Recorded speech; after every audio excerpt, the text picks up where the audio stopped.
tranquilizers, Ropanol and Xanax, and half a Ropanol and a few glasses of champagne is quite a nice feeling, and then you have an excuse for whatever you do, because you don't remember it, and everybody understands if you're on a Ropanol, But plus, Ropanol made me a lot nicer than alcohol. Alcohol made me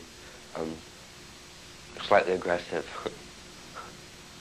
On Ropanol, I was told that I would gently steal vodka from the bar, or softly climb over the bar and grab a few bottles and give them to my friends, and then they'd run.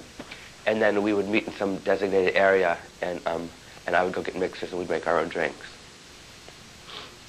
That was the major thing that I would do. I would do that probably once a week.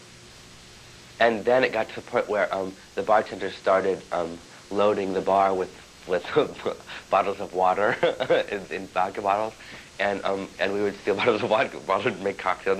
And they wouldn't come chasing us. That's how we knew it was water.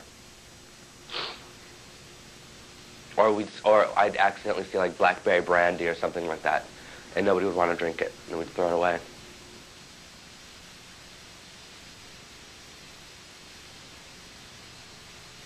I used to be very interested in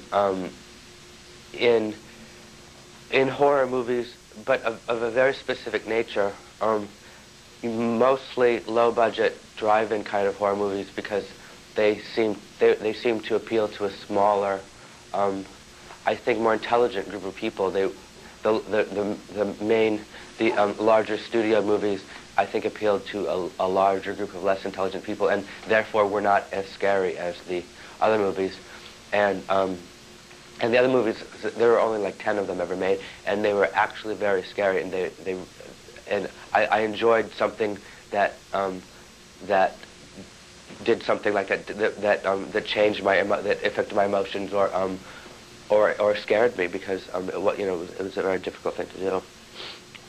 Tell me where the idea for the Blood Feast parties came from. Well, from the movie Blood Feast, which actually was never really very scary, but it was the first movie that actually incorporated blood and gore into its theme, and it was the first movie that got an X rating for that, and it was just so ridiculous that, and I mean, I guess it could be kind of scary if you look at it in a very campy kind of way, but it's unfortunately more funny than anything. But that humor is what turned into the party, Blood Feast, which is everybody's favorite party. We did it once a year. It turned, everybody turns up in the hatchet in their head, or blood dripping from buckets of blood over their head or whatever.